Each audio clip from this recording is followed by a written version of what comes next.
Hi, I'm Eleanor, and welcome to the Intuition Lab. This week I'm going to be talking about why we ignore our intuition and what to do about it in the aftermath of ignoring it. So, why would you ignore your intuition? If it's this great, infallible source of guidance, why wouldn't we logically, energetically just want to follow it?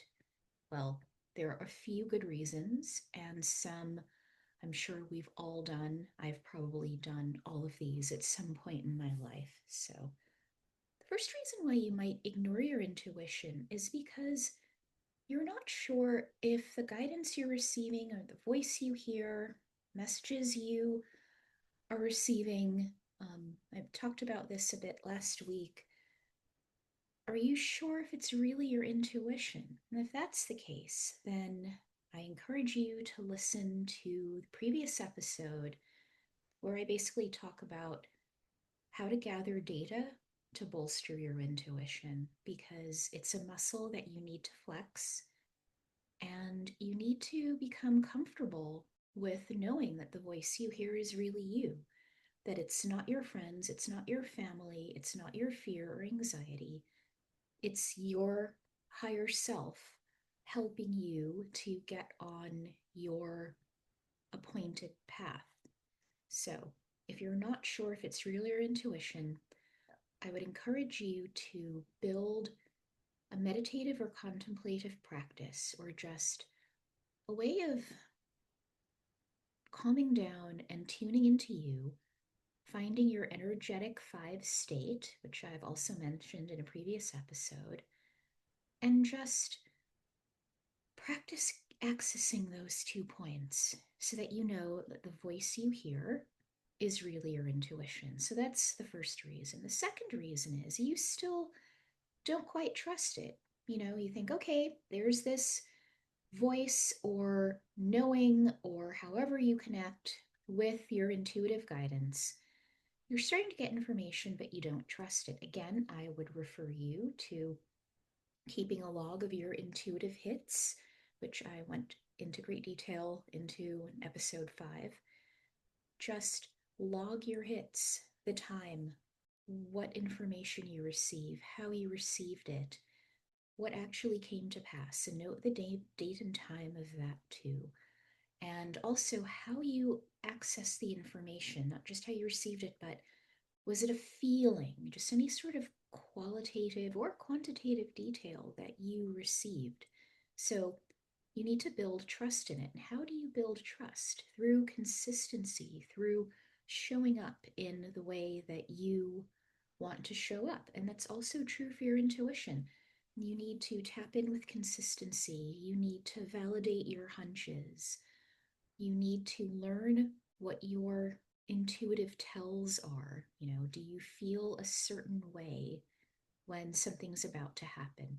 Or is a sinking feeling in your stomach evidence that this isn't for you? Just things along those lines. You need to learn your signaling, and that will help you to build trust, as well as looking over your record of logs and hunches and help validate it. And then well, I guess I need to double down on centering myself and getting rid of other people's expectations and the energy of others. Maybe you need to just clear the energetic drama that is held in your body after coming home from a rough day at work.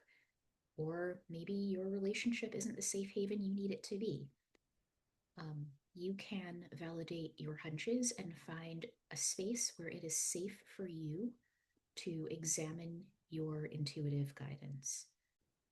Third reason you may ignore your intuition is that you just flat out don't trust yourself. If you don't trust yourself, period, you may have a harder time hearing and believing the intuitive guidance that you are receiving.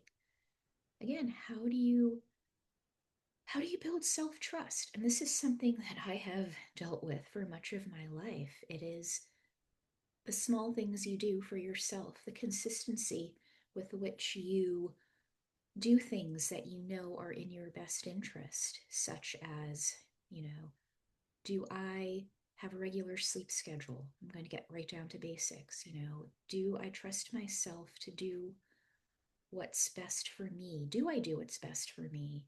You know, do you know what's best for you?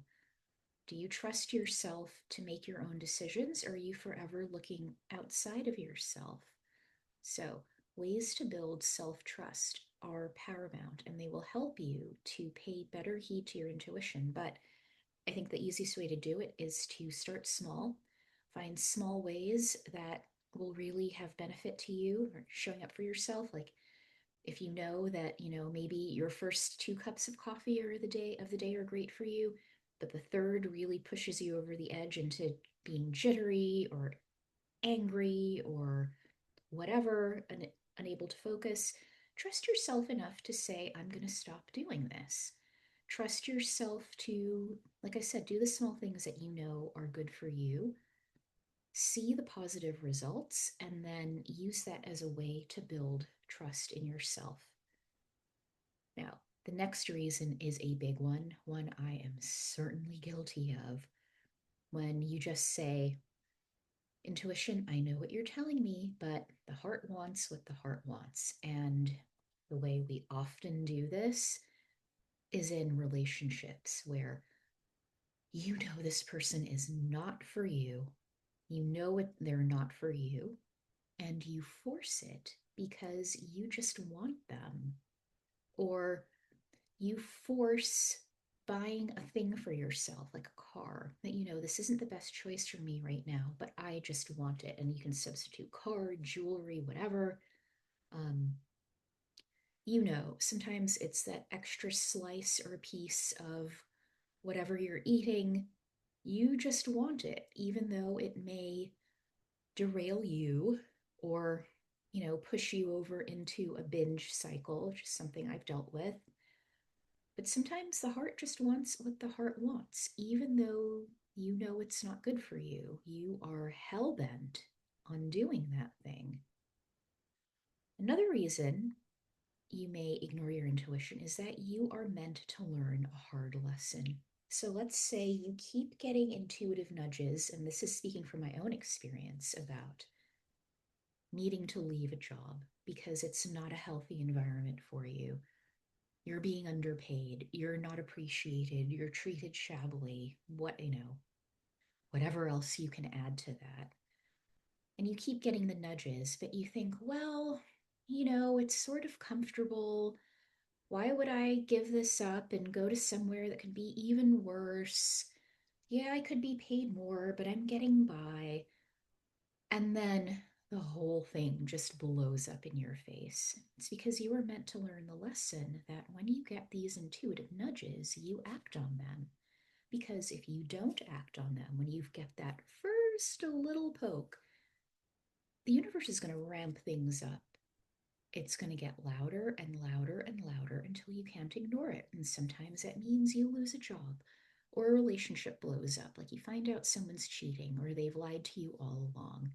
You, I don't know, take on more than you can bear financially in terms of buying a house or a car or even just putting something on, you know, a payment system that you know you can't afford. And then you have extra expenses, right? And you either have to give this thing up or, you know, you have creditors coming after you or whatever, whatever.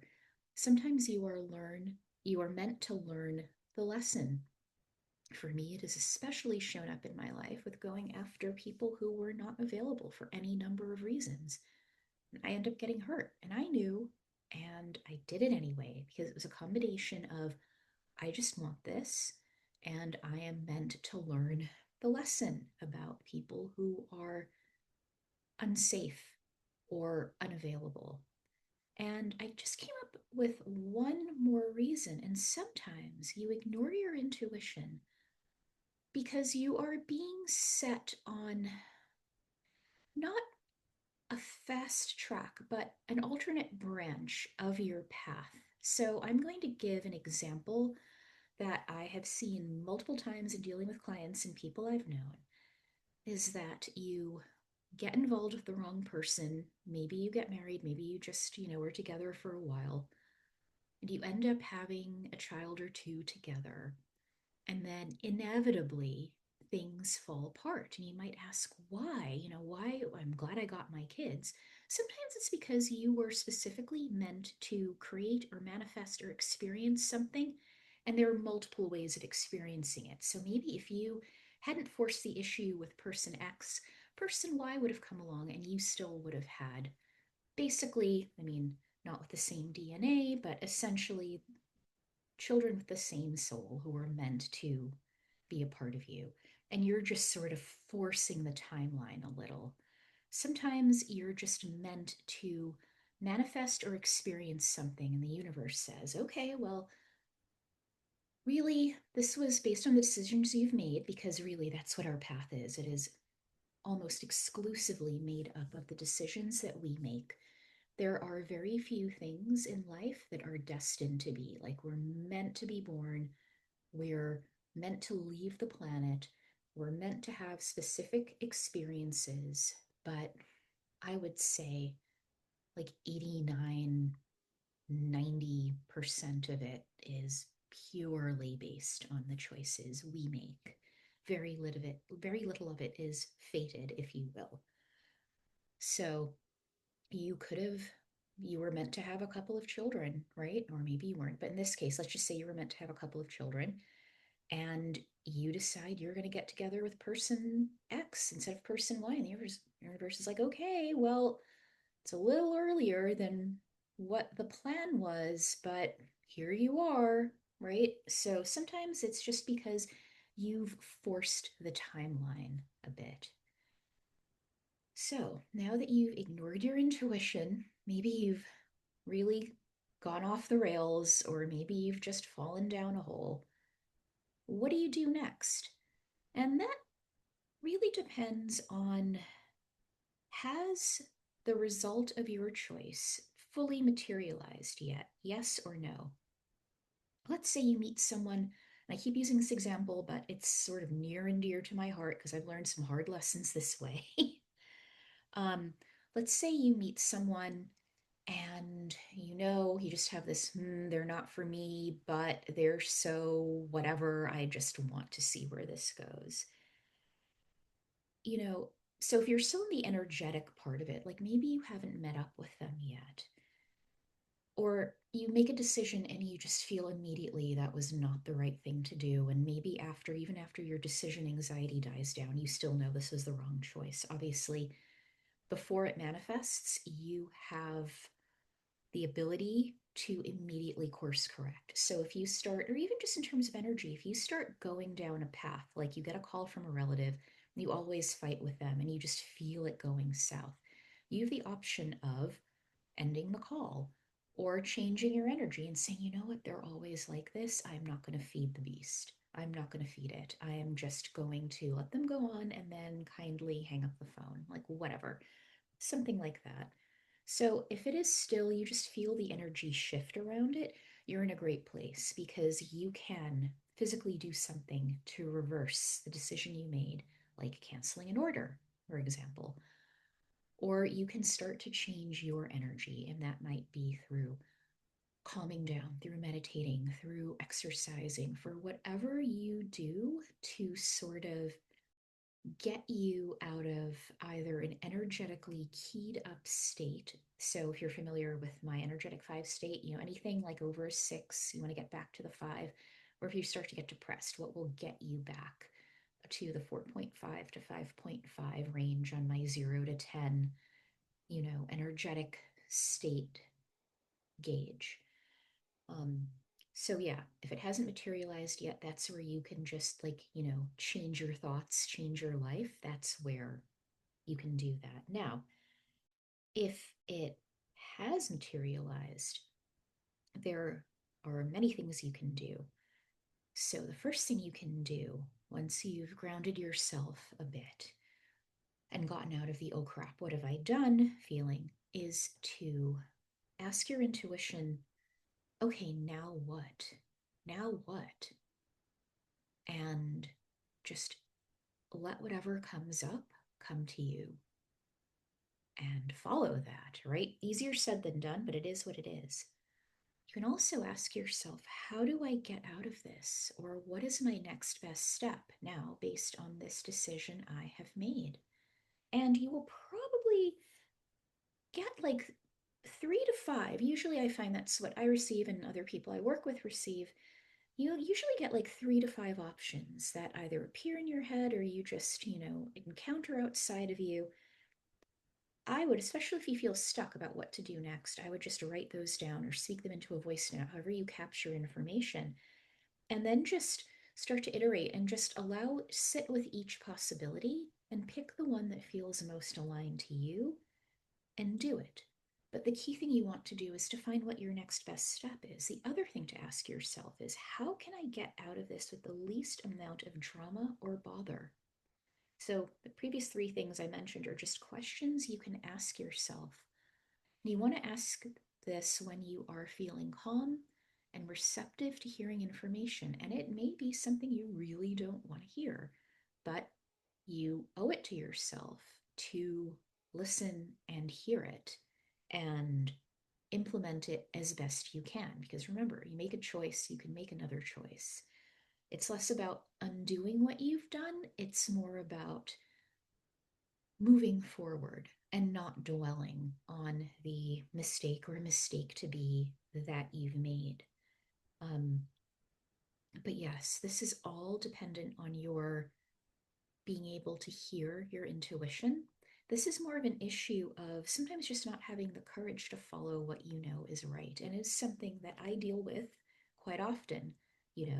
I help people with this, but I also deal with it myself. So, another thing to do, or here are the things to not do: don't dig your hole any deeper. Do not double down once you've already screwed up. And sure, you can think of lots of examples, but if you've been overspending, don't go spending more money. Return what you can if you've bought something. For my example with binging, if you are stopping yourself in the binge, then obviously you're going to want to get yourself away from whatever food or drink you were consuming.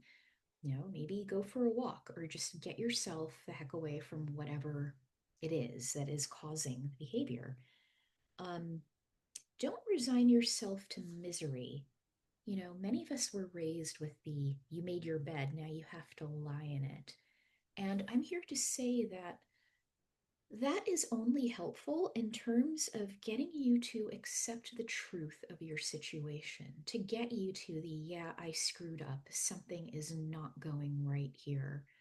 Um, but when you wallow in that, you don't think that you can get out of it. You don't think that there are choices you can make. So do not resign yourself to misery. And most of what getting out of a pickle caused by ignoring your intuition is intuitive decision making. And I have done a few workshops on this, and I'm going to link to one of my presentations in the show notes that you can look at. I call it 6 Steps to Intuitively Making a Life Changing Decision. That can help you evaluate the choices you have once you've realized, okay, I've really gotten myself into a mess. How do I get myself out of it? And it is at the core of it is intuition, but it's also evaluating your intuition. You know, can you see yourself making each of these choices and how do you feel? Because quite often, going back to my ignoring your intuition, you might see yourself with someone you really, really want who you know is wrong for you. But it almost always has this sort of either underlying feeling of dread or insecurity, or you really feel pumped. You really feel like you're revving your engine and it just seems like adrenaline fueled. So, that is one way to know when you are evaluating what to do after you've ignored your intuition. That's one way to know, like, is this really in my best interest? But most of all, I just want to encourage you to, one, don't ignore your intuition, because if you do, it'll get louder and louder and louder and louder and show up in a way that hurts until you get it. And if you screw up, like all of us do on occasion, or some more often than others. I've been in periods of my life when I've just made so many poor choices, it would blow your mind.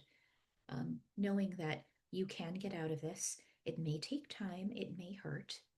I'm not going to pretend it's all going to be easy, but there is a least drama filled way to extract yourself from this. And your intuition, listening to it, honoring it enough, listening to it, hearing it, and honoring it enough to follow the guidance is what will get you out of it. So that's it for this week. If you like what you heard, please, if you are listening to the podcast, please rate the podcast and share this and, subscribe. And if you are watching this on YouTube, I would really appreciate a like and subscribe. And let me know in the comments on either platform what you think about, how to get yourself out of a pickle. When have you ignored your intuition, and how have you gotten yourself out of it? Bye.